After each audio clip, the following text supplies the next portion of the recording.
정진석 대통령실 비서실장이 취임 후 첫 대통령실 조회에서 야당을 향해 작심 발언을 쏟아냈습니다. 정 실장이 대통령실 직원조회를 주재한 건 올 4월 비서실장에 임명된 후 이번이 처음이었는데요.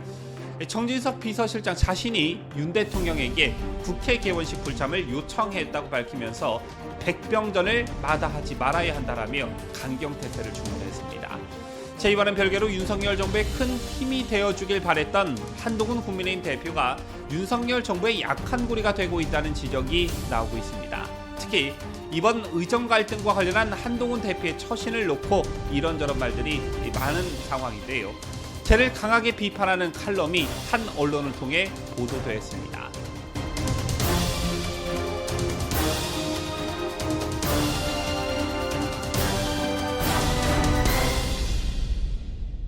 시청자 여러분 안녕하십니까? 뉴스데일리 베스트 민앵커입니다. 정진석 대통령실 비서실장이 취임 후 첫 대통령실 조회에서 야당을 향해 작심 발언을 쏟아냈다는 사실이 보도를 통해 알려지면서 분위기가 심상치 않다는 말이 나오고 있습니다. 최근 국회 개원식에 대통령이 참석하지 않은 것도 바로 정진석 비서실장의 요청이 그 배경이었다는 사실도 오늘 처음으로 알려졌는데요. 정 실장이 대통령실 직원조회를 주재한 건 올 4월 비서실장에 임명된 후 이번이 처음이라고 합니다. 그만큼 현재 상황을 엄중히 받아들이고 있다는 것인데 언론에 보도된 정 실장의 발언은 이렇습니다. 우선 현재 상황과 관련한 진단을 두고 정 실장은 극단적인 여소야대 상황이고 난관이 지속되고 있지만 대통령실 직원들은 난관을 돌파해야 하는 것이 숙명이자 당이라고 말했습니다. 따라서 비정상적인 국회 상황에서 정책을 국민께 잘 알리고 대통령 보좌를 잘 해야 한다라고 했고요. 정책 성과로 국민의 신뢰를 받도록 백병전을 마다하지 말아야 한다라고도 말한 것으로 전해집니다. 여소야대의 불리한 상황, 또 거대 의석을 앞세운 민주당의 폭주, 그리고 대통령의 낮은 지지율 등의 어려운 정치 상황에서 대통령실에 결속을 주문하는 말로 해석되는데요. 특히 정 실장은 야당을 향한 비판도 마다하지 않았다고 합니다. 탄핵, 특검, 청문회 등 남발 등 헌정사상 경험하지 못한 정치 상황이 지속되는 상황이라며 국회가 이성을 되찾고 정상화되기 전에는 대통령께 국회에 가시라는 말씀을 드릴 자신이 없다라며 정 실장 자신이 윤 대통령에게 국회 개원식 불참을 요청했다는 사실도 스스로 밝혔습니다. 아시다시피 윤 대통령은 현 국회 상황이 비정상적이라며 지난 2일 열린 제22대 국회 개원식에 불참했죠. 현직 대통령이 국회 개원식에 참석하지 않은 건 1987년 민주화 이후 처음이었는데 그 배경에 정 실장의 이러한 요청이 있었다라는 것입니다. 또한 정 실장은 지난해 시정연설에서 윤석열 대통령에게 하야를 요구한 김용민 더불어민주당 의원이나 윤 대통령 부부를 살인자라고 부른 같은 당 전현희 의원의 발언을 언급했다고도 합니다. 아시다시피 정 비서실장은 총선 직후 윤석열 대통령과 이재명 간 영수회담을 주도했던 것으로 알려져 있습니다. 대통령 비서실장으로서 꽉 막혀있는 작금의 정치 상황을 어떻게 해서든 풀어보려고 했던 측면이 강했는데 그런 정 실장마저 이제 강경 모드로 돌아선 듯 보여집니다. 최근 이진숙 방송통신위원장 그리고 김문수 노동부 장관 임명으로 대변되는 강경 모드와 무관치 않아 보이는데요. 탄핵, 청문회 등 야당 공세가 정점으로 치닫고 있지만 이를 방어할 집권 여당, 즉 국민의힘의 화력은 여전히 형편없는 상황이고 직감하신 분들 많으실 테지만 이 같은 이유 때문에 최근 대통령실이 직접 나서 야당과 날선말을 주고받는 형국이 이어지고 있습니다. 저는 이것을 집권 여당의 실종 사태라고 감히 말씀드릴 수가 있겠는데요. 물론 지난 전당대회를 전후해 이른바 윤한 갈등이 여러 표출된 적은 있었지만 모든 것을 다 떠나서 우리 진영 전체의 현재와 미래를 위해서라도 이런 갈등 대신에 당정이 그야말로 의기투합하고 단일 대우를 형성해 거대 야당과 당당히 맞서 잘 싸워주길 바라는 분들이 대다수였을 것입니다. 저 또한 마찬가지였습니다. 그런데 한동훈 대표를 지지하시는 분들께서는 또 저를 비난하실 테지만 한동훈 대표가 윤석열 정부의 약한 고리가 되어가고 있는 게 아닌가 이런 생각을 지울 수가 없습니다. 최상병 특검만 해도 그렇죠. 특검 절대 불가라는 단일 대우를 더욱 견고히해도 모자랄 판국에 제3자 특검법이라는 것을 들고 나와서 민주당에게 빌미를 제공한 측면이 분명히 있습니다. 언제까지 야당의 최상병 특검으로 질질 끌려다닐 거냐, 매듭을 지어야 한다는 어떤 충정에서 나온 발상인지는 모르겠으나 이런 절충안을 민주당이 어떻게 이용해 먹을지 뻔히 예측 가능한 부분이었습니다. 그리고 또 한 가지가 바로 의정 갈등과 관련한 한동훈 대표의 뼈아픈 실책인데, 이것과 관련해 오늘 서울신문에 한동훈 자기만 빛나는 정치하나라는 제목의 칼럼이 실렸습니다. 서울신문 최강숙 기자가 쓴 칼럼이었는데요.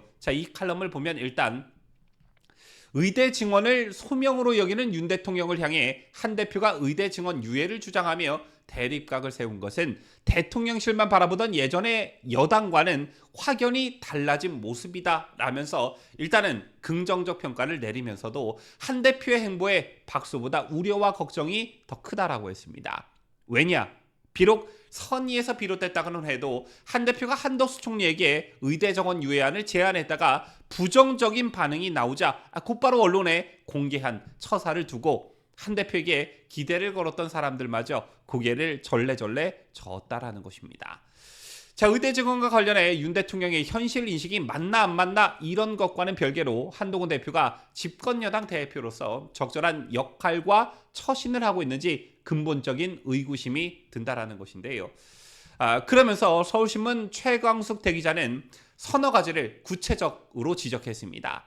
우선 첫째, 여당 대표는 주연 배우 자리가 아니라는 것입니다. 여당 대표는 밑바닥 민심을 충실히 전달해 잘못된 정책의 궤도 수정을 견인해야 한다는 것인데요. 이런 맥락에서 의대 증원 문제의 해결 주체는 정부이고 여당은 서포터라는 것입니다.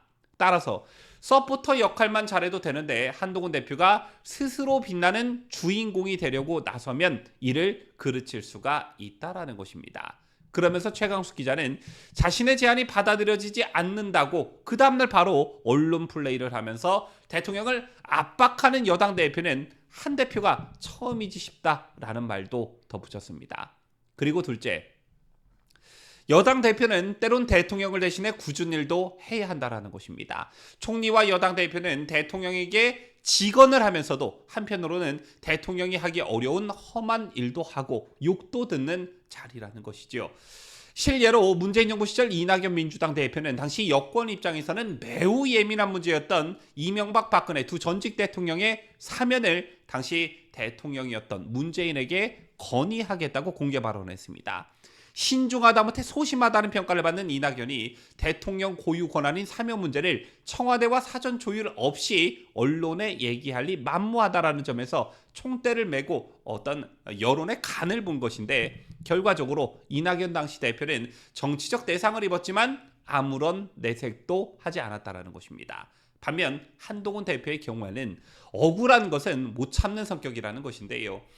비대위원장 시절 때도 4월 총선을 앞두고 물러나라는 윤 대통령의 뜻을 언론에 흘려 정치권을 발칵 뒤집어 놓은 적이 있다는 사실을 최 기자는 상기시켰습니다. 그리고 셋째, 여당 대표는 문제 제기보다는 문제 해결 능력을 보여줘야 한다는 것입니다. 야당 대표와 결정적 차이가 여기에 있다라는 것인데요. 하지만 의정 갈등에서 한 대표가 보여준 것은 문제 해결이 아니라 요란한 문제 제기일 뿐이었다라는 것입니다. 오죽하면 친윤 논란으로 뒷선에 물러나 있던 권성동 의원마저 말 한마디 그냥 툭툭 던진다고 일이 해결되진 않는다라고 했을까라는 점이고요. 마지막 넷째, 내지르기식 정치는 정치 불신만 키운다는 점을 지적했습니다. 한 대표에 대한 우려는 의사정원에 대해 정부안과 다른 의견을 냈기 때문이 아니라는 것인데요. 당내 의견 수렴이나 당정 간 협의를 통째로 그냥 패싱하고 그냥 자기 혼자 언론에 내질렀기 때문입니다. 이런 점을 지적한 서울신문 최강숙 대기자는 칼럼 말미에서 정말 국민 생명과 건강이 걱정된다면 총리 대통령과의 독대를 요청해 현장의 엄중함을 전하고 끝까지 설득하는 치열함을 보였어야 했다. 하지만 그러지 않았다. 진정성이 느껴지지 않는 이유다. 상대방을 설득하는 수순을 밟지 않고 자신은 할 말 다 했다며 면피용, 부재 증명만 하는 것은 국정 운영에 도움이 되지 않는다. 의사정원 문제 해결에 섣불리 나섰다가 당정 갈등만 되레 증폭시킨 한 대표는 지금 여당 대표로서 최대의 정치적 시험대에 올랐다라고 하면서 글을 마쳤습니다. 우리가 한동훈 대표를 지도자로 내세우고 가장 걱정했던 부분이 바로 정치 경험이 일천하다라는 점이었습니다.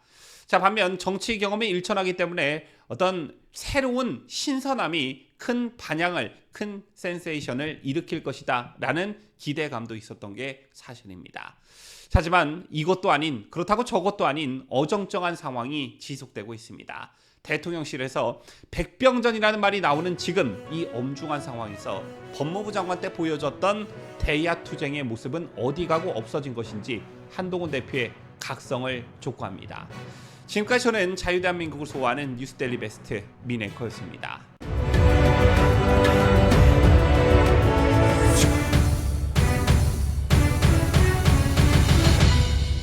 함께해요. 뉴스데일리 베스트.